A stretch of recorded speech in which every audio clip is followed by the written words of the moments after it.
নমস্কার, রান্নার নতুন রসায়নে আজ থাকছে আপনাদের জন্য মাটন লিভার কষা। খাসির মাংসটা আমাদের বাড়িতে খুব কম হয়, হয়তো মাসে একবার করেই হয়, যেহেতু বাবা মা দুজনেই বয়স্ক।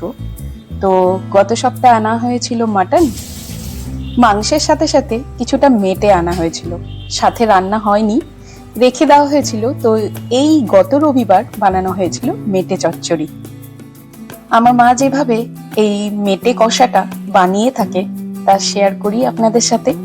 প্রথমে এখানে মোটামুটি 150 গ্রাম মতন মেটে বা লিভার ভালো করে ধুয়ে রাখা আছে, তার মধ্যে পরিমাণ মতো নুন আর 1 কোয়া লেবুর রস দিয়ে মেখে রেখে দিতে হবে। এবার নেওয়া হয়েছে দুটো ছোট্ট সাইজের আলুটাকে ছোট ছোট করে কিন্তু কেটে নিতে হবে খোসা ছাড়িয়ে। আর সাথে যে যে সামগ্রীগুলো লাগছে তা হলো দুটো মাঝারি সাইজের অনিয়ন কুচি করে নেওয়া হয়েছে, রসুন বাটা আদা বাটা 1 টিস্পুন করে, লঙ্কা বাটা এখানে নেওয়া হয়েছে 1 টিস্পুন। এবার যে যেমন ঝাল খান সেরকমই লঙ্কাটা নেবেন। কড়াইয়ে দেওয়া হলো 2 চামচ মতন সর্ষের তেল। তেলের মধ্যে আলুগুলোকে কিন্তু একটু ভেজে নিতে হবে, ভালো করে কড়া করে ভেজে নিয়ে তুলে রাখবো।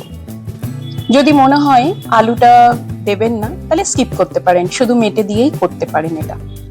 আলুটা ভেজে তুলে নেওয়ার পর সেই তেলে দিলাম গোটা গরম মশলা, এলাচ, দারচিনি, লবঙ্গ আর গোলমরিচ একটা করে। এবার কেটে রাখা পেঁয়াজটা দিয়ে ভালো করে ভেজে নিতে হবে। আর পেঁয়াজ ভাজার মধ্যে দিয়ে দিলাম 1 টেবিল স্পুন মতন ঘি। ঘিয়ের সাথে পেঁয়াজের কম্বিনেশন ভাজার সময় দারুণ একটা সুন্দর গন্ধ ছড়ায়।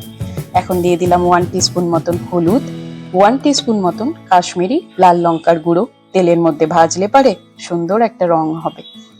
এক এক করে দিয়ে দিতে হবে আদা বাটা, রসুন বাটা, লঙ্কা বাটা। দেওয়া হলো 1 টেবিল স্পুন মতন ধনে গুঁড়ো আর সামান্য জল দিয়ে মশলাটাকে কিন্তু কষিয়ে নেওয়া যায়। মশলাটা ভালো মতন কষানো হয়ে গেলে 2 টেবিল স্পুন মতন টক দই, ফেটানো টক দই দিয়ে ভালো করে আবারও মশলাকে কষাতে হবে মাঝারি আঁচে।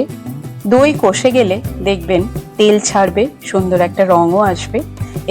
এখন এর মধ্যে দিয়ে দিতে হবে মেটে, যেটা নুন আর লেবুর রস দিয়ে মাখানো ছিল। আস্তে আস্তে মিডিয়াম আঁচে এটাকে কষাতে হবে। আমার মনে হয় রান্নাটা তখনই সুন্দর হয় যদি স্লো কুকিংয়ে করা হয়, মানে একদম ধিমে আঁচে রান্নাটা করলে রান্নার স্বাদ, রান্নার রং দুটোই অপূর্ব হয়। মশলা থেকে খুব সুন্দর রং বেরিয়েছে, মেটেটাও প্রায় কষিয়ে এসছে। এখন ভেজে রাখা আলুটা দেওয়া হলো। প্রথমেই আসলে আলুটা ভেজে তুলে নেওয়া হয়েছিল, যে মশলার সাথে কষাতে কষাতে না আলুটা গলে যেত আর গ্রেভির রংটা না ঘোলাটে হয়ে যেত, সেই জন্যই ভেজে তুলে রাখা হয়েছিল। এখন দেওয়া হলো সামান্য একটু জল, মানে এই জলটা না দিলেও চলবে, তবে আমি একদম সামান্য একটু জল দিয়েছি। জল দিয়ে মশলার সাথে ভালো করে মিক্স করে নিতে হবে। ঢাকা দিয়ে দিয়ে রান্নাটা করলেই আমাদের রান্নাটা কমপ্লিট হয়ে এলো। আজকের রেসিপিটি কেমন লাগলো অবশ্যই কিন্তু কমেন্ট করতে ভুলবেন না।